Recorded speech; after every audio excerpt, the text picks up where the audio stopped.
Praise the lord. ప్రభునామమునకు స్తోత్రములు కలుగునుగాక. ఈరోజు పాఠ్యాంశము పేతురు రాసిన 2వ పత్రిక 2వ అధ్యాయము 22వ వచనములో నుండి ధ్యానించుకుందాము. కుక్క తన వాంతికి తిరుగునట్టును, కడగబడిన పంది బురదలో దొర్లుటకు మళ్ళునట్లును అను సామెత చొప్పున పాపము మరలా పాపము చేయు వారికి సంభవించెను. ఆమెన్. నా ప్రియమైన సహోదరి సహోదరులారా, ఒకానొక గ్రామములో ఒక రాజుగారు రాజ్యమును పరిపాలిస్తూ ఉన్నారు. ఆ యొక్క రాజ్యం అంతటికీ కూడా ఆయన రాజై ఉన్నాడు. తన రాజ్యంలో ప్రజలకు ఏ విధమైనటువంటి కొరతలు ఉండకూడదు, నాకు కలిగినవన్నీ వారికే ఇవ్వాలి అని ఆయన తలంచుకొని ఉన్నాడు. ఆ రాజు ఎవరో కాదు, యేసుక్రీస్తే. నాకు కలిగినవన్నీ కూడా నా బిడ్డలకు, నా రాజ్యంలో ఉన్న వారికందరికీ, ఊరిలో ఉన్న వారికందరికీ ఇవ్వాలని ఆయన కోరుకొని తన రథమునెక్కి ఆ ఊరిలోనికి బయలుదేరి ఉన్నాడు. చాలామంది వ్యక్తులు ఆయనను పోలి జీవిస్తున్నారు. నీతిమంతులుగా, పరిశుద్ధతగా జీవిస్తూ ఉన్నారు. ఆ ఊరిలో ఒక పంది ఉంది. మీరు గమనించగలరు. పంది అనగా ఒక మనుషునికి సాదృశ్యము. ఆ పంది బురద అనబడిన పాపములోను, వ్యభిచారములోను, విగ్రహారాధనలోను బొర్లుతూ ఉన్నది. ఆ రాజుగారు చూసి కనికరపడి ఉన్నాడు. ఆ పంది అనబడిన మానవుని చూసి ఆ రాజుగారు అనబడిన యేసుక్రీస్తు వారు కనికరపడి ఈ యొక్క పందిని ఈ యొక్క పాపములో నుండి, వ్యభిచారములోని, విగ్రహారాధన నుండి, పాపపు ఊబిలో నుండి పైకి లేవనెత్తాలి అని ఆ పంది యొద్దకు వెళ్ళి, నేను నీకు రక్షణ కలుగ చేస్తాను, నా వెంబడి నీవు రమ్ము, నాకు అసాధ్యమైనది ఏదీ లేదు, సమస్తము సాధ్యమే, నేను లోక రక్షకుడను, నీ కొరకు నేను ప్రాణము పెట్టి ఉన్నాను, కనుక నా యొద్దకు రమ్మని అనినప్పుడు ఆ పంది ఆ రాజుగారితో, యేసుక్రీస్తు అనబడిన రాజుగారితో వెళ్ళుటకు ఎంతో సంతోషించి ఉన్నది. ప్రభునామమునకు స్తోత్రములు కలుగునుగాక. ఆమెన్. కాబట్టి రాజుగారు ఆ పంది అనబడిన మానవుడిని, పాపములోను వ్యభిచారములో దొర్లుచున్నటువంటి ఆ మానవుడను తన రథము మీద ఎక్కించుకొని తనతో పాటు కూడా రాజగృహములోనికి తీసుకుని వెళ్ళి తన శిష్యులను, తన భటులను పిలిచి, ఈ పందిని, మానవుడని ఇక మీదట నేను ఇతనిని ఎన్నుకొని ఉన్నాను, కనుక ఇతనికి స్నానము చేపించి ప్రశస్త వస్త్రమును తొడిగించి ఇతనికి నేను పేరు మారుస్తూ ఉన్నాను, రాజుగారి పంది అని ఇక పిలవమని దేవుడు వారికి సెలవిచ్చి ఉన్నారు.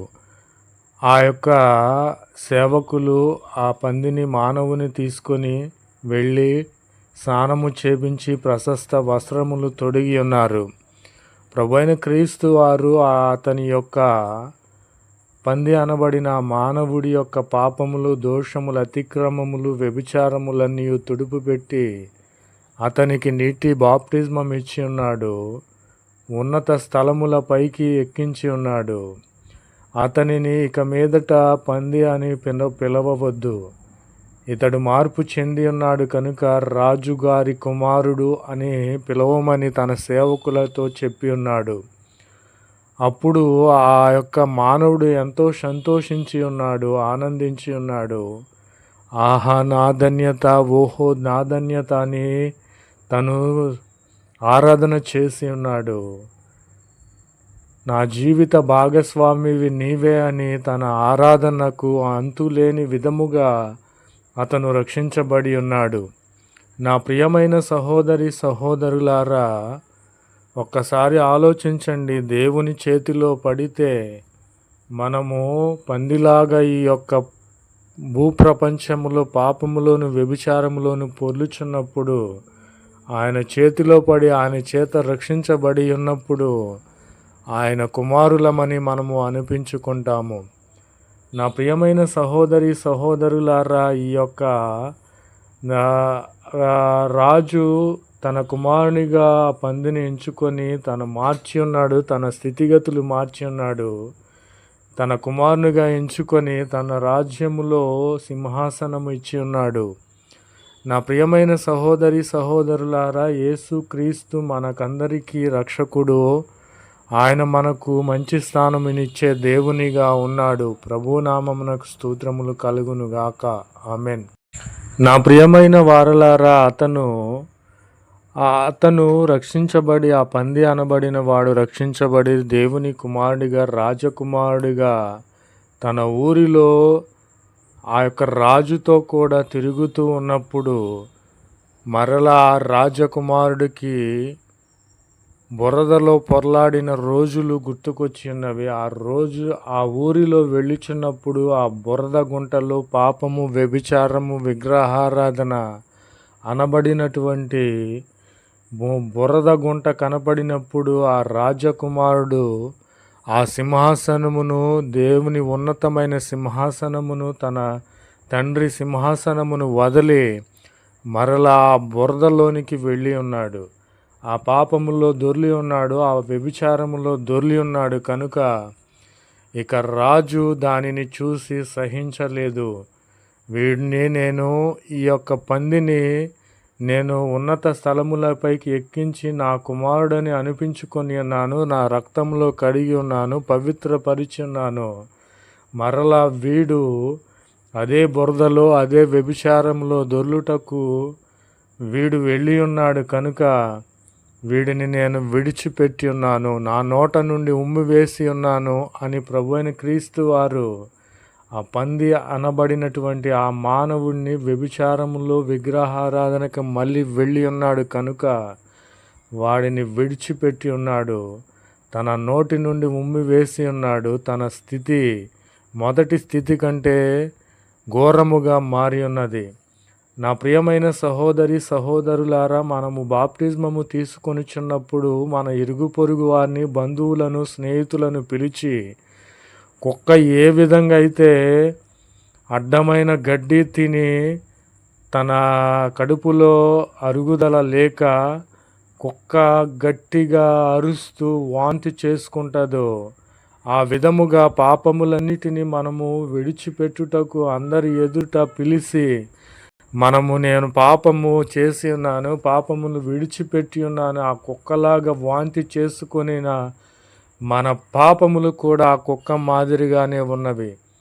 కాబట్టి నీవు బాప్టిజమము తీసుకున్నప్పుడు, దేవునిలో ఉన్నప్పుడు అందరిని పిలిచిన వాడవు, పిలిచిన దానవి. మరలా అదే పాపములోనికి నీవు ఎందుకు వెళ్ళి ఉన్నావు?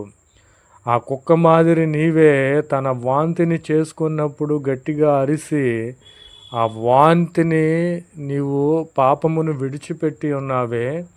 మరి అదే పాపంలో నీవు చేయుచున్నప్పుడు రహస్యముగా చేయుచున్నావు, అందరికీ నీవెందుకు చెప్పడం లేదు? కనుక రహస్య పాపములు ఎరిగిన దేవుడు అక్కడున్నాడు.